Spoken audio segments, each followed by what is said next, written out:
사회적 문제를 고발하는 말좀입니다. 어떠한 이유든 간에 돈을 먼저 입금하라는 것은 100% 사기입니다. 돈만 먼저 보내거나 주지 않으면 보이스피싱 사기는 막을 수 있습니다. 라는 것을 모두 알고 있지만 피싱범들의 교묘한 수법 때문에 많은 피해자가 발생하고 있습니다. 그리고 중요한 것 한 가지 더 말씀드리면 가능하면 대출은 현장에 가서 받으시기 바랍니다. 피싱범들이 은행이나 국가기관의 온라인적 부분들은 가짜를 매우 잘 만듭니다. 그러나 진짜 은행이나 국가기관은 만들지 못하죠. 지금부터 말씀드릴 내용도 돈을 먼저 건네주고 발생한 피해입니다.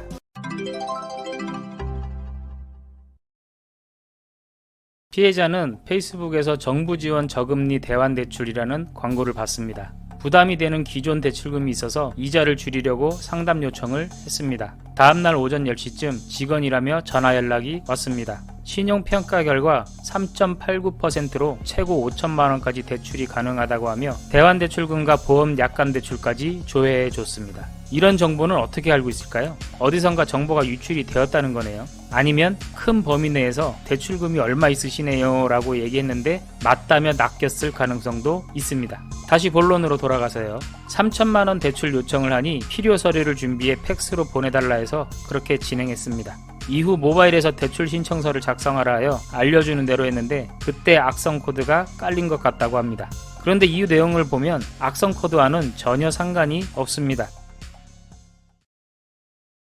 잠시 후 금융감독원 직원이라며 1332 번호로 전화가 왔습니다. 4천만원 대출만 가능한데 피해자의 신용으로는 3천만원까지만 대출이 가능하다고 합니다. 그러면서 추가 1천만원을 예치하면 2시간 안에 대출금 3천만원과 예치했던 돈 1천만원을 합산한 4천만원이 계좌에 입금 처리된다고 합니다.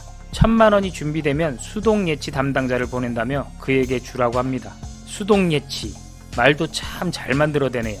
이 수동예치 담당자가 생활정보신문 등을 보고 알바를 하는 일명 수금책입니다. 이들도 피해자죠. 이 내용의 영상이 있습니다. 화면 상단의 링크를 터치하거나 영상이 끝난 후 말좀의 채널에 오면 볼 수 있습니다. 그리하여 다른 대출회사에서 1천만원을 대출받아 수금책을 만나 돈을 건네줍니다.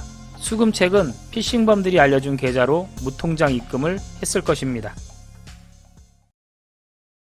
예치 후 2시간 안에 대출이 이루어진다는 약속과 달리 누군가가 불법적으로 정보를 도용해 금융거래 내역이 많아졌다면서 대출 자격이 안 된다고 합니다.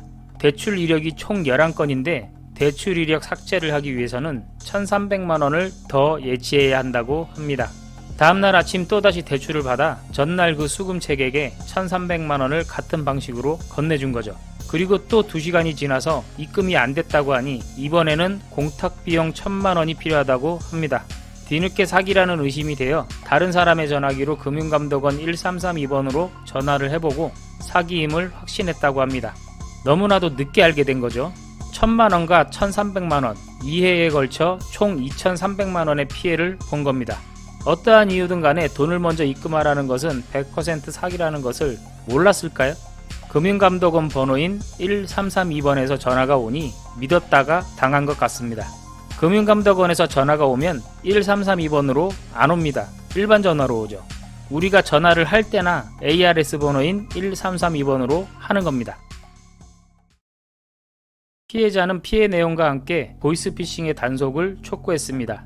이 내용에 국민청원이 있습니다. 피해자의 부주의로 인한 피해지만 국민청원에 동의해서 국가에 한 번 더 경각심을 줄 수는 있을 것 같습니다. 이 영상의 화면 아래 설명란과 댓글의 최상단에도 국민청원으로 바로 갈 수 있는 링크를 적어두겠습니다. 링크를 터치하시고 해당 페이지로 가셔서 동의해 주시면 됩니다. 그리고 국민청원에서 동의하는 방법을 모르시는 분들을 위해 영상을 만들었습니다.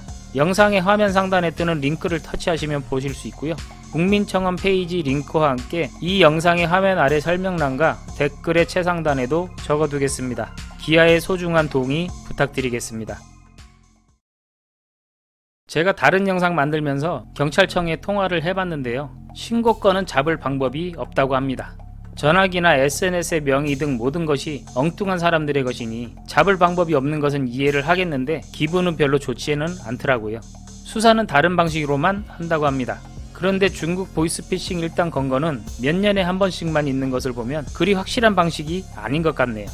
인터넷 전화는 중국 경찰과 공조하여 IP를 추적한다든지 여러가지 방법을 찾아 수사를 해야 할 것으로 생각됩니다. 하루에만 수백 건씩 벌어지는 보이스피싱 피해, 경찰이 못하면 국가의 도움을 요청해야죠. 다시 한번 국민청원의 동의 부탁드립니다. 1분이면 충분합니다. 능숙하신 분은 30초도 안 걸립니다. 말좀은 멈추지 않고 사회적 문제들을 계속 고발하겠습니다. 끝까지 시청해주셔서 대단히 감사합니다. 다른 주제로 다시 뵙겠습니다.